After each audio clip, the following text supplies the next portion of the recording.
Okay. Ito yung new setup natin ng aquarium. 7 gallon po yan. Cube tank. 30 yung size niya. 30 cm. 30 cm. 30 cm. Ayan. Sinetap natin siya for shrimp tank, no? Tapos, gumamit tayo ng mga halaman. Ito. Si Palandra. Monte Carlo. Tapos, pearlweed. Yung nasa likod, Risha po yan. Risha fluitans. Basta Risha siya. Para siyang moss. Nakatali lang po yan sa bato. Yun pa po. Kumakapal po kasi yan eh. Kaya maliit lang po yung nilagay ko dyan. Para pag kumapal siya, kakalat po yan sa likod. Okay.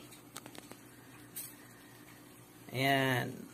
So, ang setup natin dito sa temperature niya is 23, 24. Ayan, 24. Tataka kayo, malamig kasi karidi na ilalagay natin ditong shrimp. Nalagyan natin siya ng Galaxy Boa. Siguro yung red na Galaxy Boa ang lalagay natin dito.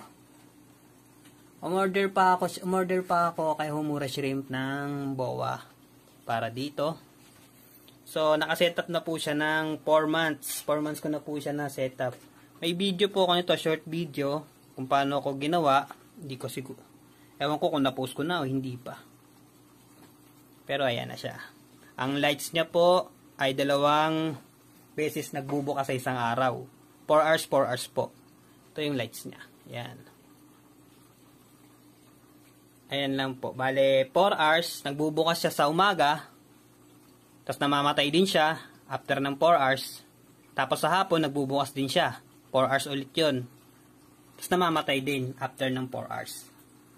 Ganyan po yung setup natin. Kumbaga, sa 24 hours, meron po tayong 8 hours na photo period para sa halaman natin.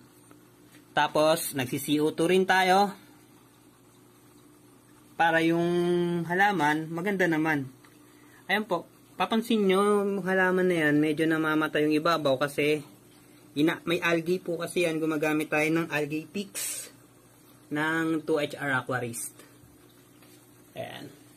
Tingnan ko kung nandito pa yung ginagamit natin. Eto, kunin ko lang. Nasa itaas eh. Ito po yung ginagamit natin. Algae pix. Ayan. So, wala na po yung tumutubong ewan ko. Hindi ko maintindihan na algae. Basta para siyang buhok-buhok na gelatin yung itsura. Para siyang jelly na buhok. Wala na po. Patay na po. Namatay din po yung moss. Pero mabubuhay naman po ulit yan. Yung mga parte lang na may namatay. Ayan. Dito, okay naman yung mga halaman dito. May mga medyo namatay din. Dito rin, okay naman. Tapos, ito, kumapal na. Nung nilagay ko po ito, ang konti lang po yan. Kasi maliliit lang po. Ang bilis pong dumami. Bali, titrim natin siya para medyo maganda tingnan. Pangit kasi kapag tayong-tayo. Maganda yung medyo may effect siya na paangat na gano'n. Ayan. So, ito. May nilagay po tayong dito, alaga natin para maglinis ng aquarium natin. Dahil tamad po akong maglinis ng aquarium, kailangan kong maglilinis ng aquarium ko. Wait, hanapin natin. Nasaan na ba siya? Hanapin natin. Nilagyan ko po yan ng pleko. Malit lang po na pleko siya. Hindi ko siya makita. Siguro sa susunod na nawawala po siya. Ayun, dito siya. Dito tayo. Ayan. Ito po siya. Ayan. Papahinga. Ito po siyang bristle nose pleco. Kita ba? Ayan. Ayan. Bristle nose pleco po yung ginamit ko. Dahil safe po siya sa shrimp na ilalagay natin. Kaya ko po siya nilagay dyan para siyang kakain ng mga algae na nandito sa aquarium. Actually po, hindi ko po nililinis talaga yung aquarium ko. Mukha lang siyang malinis. Pero madumi po yan. Ayan. May mga algae po yan sa gilid ng salamin. Medyo nag-wall na siya. Play ko lang po ang kumakain yan. Simula nung sinetap ko po to, hindi ko po talaga nilinis to. Tapos, ang gamit natin dito is hanging on back filter, hub filter. Ayan. Kung tawagin nila, hub filter. Hanging on back filter. Ayan.